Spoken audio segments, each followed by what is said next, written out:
Good morning students.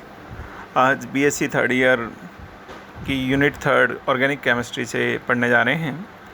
इसकी heading है carbohydrate. Carbohydrate जैसा नाम से ही लग रहा है, कार्बन के हाइड्रेट, और डेफिनेशन में क्लियर है कार्बन के हाइड्रेट को कार्बोहाइड्रेट कहा जाता है। जब इनका एक जनरल फार्मूला बनाया गया तो वो जनरल फार्मूला CxH2O का होल वाई, और होल वाई के अकॉर्डिंग अगर अपन देखें तो ये देखिए आपको यहाँ से दिख रहा होगा CxH2O का होल वाई, और इसी के लिए इसका नाम रख दिया गया कार्बन के hydrate, that is called carbohydrate. For example glucose का फॉर्मूला है C6H12O6, and here you can see it. यहाँ पर अगर आप देखें तो ये ग्लूकोज का जो फॉर्मूला आपको दिख रहा है, इस ग्लूकोज के फॉर्मूले को यहाँ अंडरलाइन कर रहा हूँ मैं, C6H2O का होल 6, और अगर अपन C को कॉमन ले लें तो H2O का होल 6 हो रहा है, और वही ग्लूकोज का। इसी तरह राइबोज का फॉर्मूला है डीऑक्सीराइबोज। लेकिन कुछ एग्जाम्पल ऐसे हैं जो इसको फॉलो नहीं करते, जैसे फॉर्मल्डिहाइड कार्बोहाइड्रेट को फॉलो करता है, लेकिन अपन जानते हैं formaldehyde is not a carbohydrate. Same acetic acid के केस में भी यही है, एसिटिक एसिड भी फॉलो नहीं कर रहा है। ठीक है, तो एसिटिक एसिड जब अपन जानते हैं कि एक एसिड है, लेकिन ये कार्बोहाइड्रेट नहीं है। अब अगले ही केस में अगर अपन देखने जाएं, दोनों कार्बोहाइड्रेट का सामान्य सूत्र से मैच तो कर रहे हैं पर कार्बोहाइड्रेट नहीं। तो ये जो स्टार्टिंग डेफिनेशन थी, या इसको अपन पुरानी परिभाषा कहें तो पुरानी परिभाषा के अकॉर्डिंग कार्बोहाइड्रेट जो दिया गया था वो सही नहीं था। अब मॉडर्न डेफिनेशन ये कहती है, वर्तमान परिदृश्य में डेफिनेशन ये कहती है, वे यौगिक जो स्वयं पॉलीहाइड्रोक्सी कार्बोनिल यौगिक हो। देखो जैसे स्वयं polyhydroxy means poly means many, too many, hydroxy group it is for OH group. Carbonyl यौगिक, कार्बोनिल मीन्स एल्डिहाइड और कीटोन, या जल अपघटन करवाने पर पॉलीहाइड्रोक्सी कार्बोनिल यौगिक देते हैं। या तो खुद पॉलीहाइड्रोक्सी ग्रुप हो, या फिर उनका जब हाइड्रोलाइसिस करवाया जाए तो पॉलीहाइड्रोक्सी कार्बन।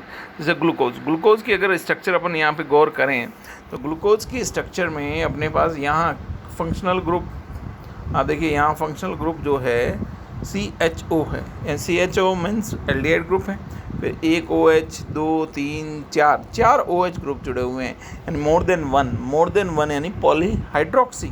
और एल्डिहाइड की ग्रुप है, एल्डिहाइड ग्रुप कार्बोनिल का पार्ट है, तो अपन इसको बोल सकते हैं पॉलीहाइड्रोक्सी। इट में भी एल्डिहाइड और कीटोन, लेकिन ग्लूकोज में एल्डिहाइड % है। तो ये मॉडर्न डेफिनेशन के अकॉर्डिंग सही है।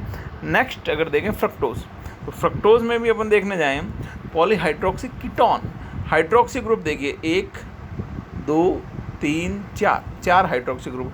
और अगर आप बीच में थोड़ा सा गौर करके देखें, मैं इसको जूम कर लेता हूँ, अगर जूम करके देखें तो ये आपको यहाँ पर CO ग्रुप दिख रहा होगा, और ये CO ग्रुप किसके लिए रिप्रेजेंट होता है? कीटोन के लिए। ठीक है ना, तो कीटोन को रिप्रेजेंट करता है, तो पॉलीहाइड्रोक्सी एल्डिहाइड या कीटोन। सुक्रोज। अब इसी में आगे अपन ने कहा था कुछ कार्बोहाइड्रेट ऐसे होते हैं जिनका हाइड्रोलाइसिस करवाने पर या तो स्वयं हो या हाइड्रोलाइसिस, सुक्रोज का जब हाइड्रोलाइसिस करवाते हैं तो अपन को ग्लूकोज और फ्रक्टोज मिलता है। और अभी अपन ने देखा ग्लूकोज क्या है? Polyhydroxy aldehyde. फ्रक्टोज क्या है? Polyhydroxy ketone. तो ये हो गया। इसी तरह ग्लैक्टोज का हाइड्रोलाइसिस करवाएं, तो ग्लैक्टोज का हाइड्रोलाइसिस करवाने पर अपन को 2 मॉलिक्यूल ग्लूकोज के मिलेंगे। ये थी इसकी डेफिनेशन, कार्बोहाइड्रेट क्या होता है। तो पुरानी डेफिनेशन के अकॉर्डिंग क्या था? कार्बन के जो हाइड्रेट होते हैं। और मॉडर्न डेफिनेशन, क्योंकि जो पुरानी डेफिनेशन उसमें कई एक्सेप्शन थे, कुछ कार्बोहाइड्रेट इस फॉर्मूले को अप्लाई नहीं हो रही थी, या कुछ कार्बोहाइड्रेट नहीं थे लेकिन फिर भी अप्लाई हो रहे थे, तो इसलिए एक नई परिभाषा निकल के आई, वे यौगिक जो स्वयं पॉलीहाइड्रोक्सी कार्बोनिल यौगिक हो या जल अपघटन से पॉलीहाइड्रोक्सी कार्बोनिल कंपाउंड देते हो। अब नेक्स्ट है कार्बोहाइड्रेट का वर्गीकरण, classification of carbohydrate according to taste. स्वाद के अनुसार, यानी स्वाद में 2 ही स्वाद यहाँ रखे गए हैं। एक स्वाद में मीठा है तो शर्करा नाम दे दिया, और एक स्वाद में मीठा नहीं है तो अशर्करा, शुगर और नॉन शुगर। पहली बात, पहले अपन शर्करा के बारे में अगर देखें, वे जो स्वाद में मीठे होते हैं, देखिए यहाँ लिखा हुआ है मीठे होते हैं, जो स्वाद में मीठे होते हैं। और दूसरे आइडेंटिफिकेशन का तरीका है पानी में घुलनशील हो। अगर वाटर सॉल्युबल है और स्वाद में मीठे होते हैं तो शर्करा कहते हैं। ठीक है, इन्हें दो वर्गों में बांटा गया, दो ग्रुप्स में क्लासिफाइड है, monosaccharide and oligosaccharide. What is a monosaccharide and what is a oligosaccharide? Monosaccharide way saccharide जिनका जल अपघटन नहीं होता, यानी जिनको हाइड्रोलाइज नहीं किया जा सकता, या इसकी प्राइमरी इकाई होती है कार्बोहाइड्रेट की, दैट इज मोनोसैकेराइड। मोनोसैकेराइड कहलाते हैं। और मोनोसैकेराइड के नाम के अंत में ओज लगता है, ओज प्रीफिक्स, जैसे ग्लूकोज, फ्रक्टोज, ये इसका पहचान होती है। मोनोसैकेराइड में दो फंक्शनल ग्रुप हो सकते हैं, it may be aldehyde group और it may be ketone group. अगर एल्डिहाइड है तो एल्डोज और कीटोन है तो कीटोज से अपन उनको बुलाएंगे। जैसे अब अकॉर्डिंग, अब इसको कार्बन के अकॉर्डिंग और क्लासीफाइड किया गया। अगर नंबर ऑफ कार्बन एटम, जैसे अपन यहाँ इसको थोड़ा सा, मैं आपको थोड़ा सा इसको बड़ा करके बता दूँ। Carbon, number of carbon atom कितने हैं? 3 है तो क्या हो जाएगा? ट्रायोज। 4 है तो क्या हो जाएगा? टेट्रोज। क्यों ओज किस लिए लग रहा है? कि मोनोसैकेराइड को रिप्रेजेंट करने के लिए ओज लगाएंगे। 5 है तो क्या हो जाएगा? पेंटोज। 6 है तो क्या हो जाएगा? हेक्सोस। ओके, अब इसी चीज़ को अगर अपन वहाँ देखें, अगर अब अपन इससे की बात की जाए क्रियात्मक समूह की, क्रियात्मक समूह कौन सा है? अगर क्रियात्मक समूह की बात किया, एल्डिहाइड है और 3 कार्बन है। 3 कार्बन अपन को मालूम है ट्रायोज, तो अगर एल्डिहाइड है तो एल्डो आगे लगा देंगे, और कीटोन है तो कीटो आगे लगा देंगे, तो एल्डो ट्रायोज या कीटो ट्रायोज। इसी तरह अगर बात की जाए आगे, 4 है तो टेट्रोज, 5 है तो पेंटोज, वही एल्डिहाइड ग्रुप तो एल्डो आगे लगा देंगे, Aldo triose, Aldo pentose, Aldo hexose. और कीटोन है तो कीटो ट्रायोज, कीटो पेंटोज, कीटो हेक्सोस। सेकंड जो क्लासिफिकेशन था शुगर में ही, पहला मोनोसैकेराइड था जिसका हाइड्रोलाइसिस नहीं होता, दूसरा है ओलिगोसैकेराइड। ओलिगोसैकेराइड में क्या होता है? जब अपन किसी का जल अपघटन करवाते हैं, हाइड्रोलाइसिस करवाते हैं, हाइड्रोलाइसिस करवाने पर अपन को 2 से 10 मोनोसैकेराइड इकाइयाँ प्राप्त होती हैं। यानी कि ओलिगोसैकेराइड एक क्लास है जिसमें दो मोनोसैकेराइड से मिलकर भी बने हो सकते हैं, 3 से भी, 4 से भी, 5 से भी, 6 से भी, इस तरह करते करते 10 तक मोनोसैकेराइड इकाइयाँ कंबाइन हो सकती हैं। और जैसे इनका हाइड्रोलाइज, अगर 2 इकाइयाँ दोनों अलग हो जाएंगी, 3 है तो 3 इकाइयाँ अलग हो जाएगी। क्योंकि ग्रीक भाषा में ओलिगो का अर्थ जो है, ओलिगो का अर्थ होता है कुछ, सम। जैसे 2 मोनोसैकेराइड इकाई अगर मिली तो डाइसैकेराइड, 3 मिली तो ट्राइसैकेराइड, 4 मिली तो टेट्रासैकेराइड। डाइसैकेराइड का उदाहरण है सुक्रोज, और सुक्रोज ऐसे बहुत सारे उदाहरण हैं, लेकिन अपन एक जनरल उदाहरण ले रहे हैं सुक्रोज। सुक्रोज किस किस से मिलकर बना हुआ है? तो फ्रक्टोज, और एक किससे मिलकर बना हुआ है? ग्लूकोज। ग्लूकोज और फ्रक्टोज। और ग्लूकोज में अपन ने देखा था पॉलीहाइड्रोक्सी एल्डिहाइड होता है, फ्रक्टोज में क्या था? Polyhydroxy ketone.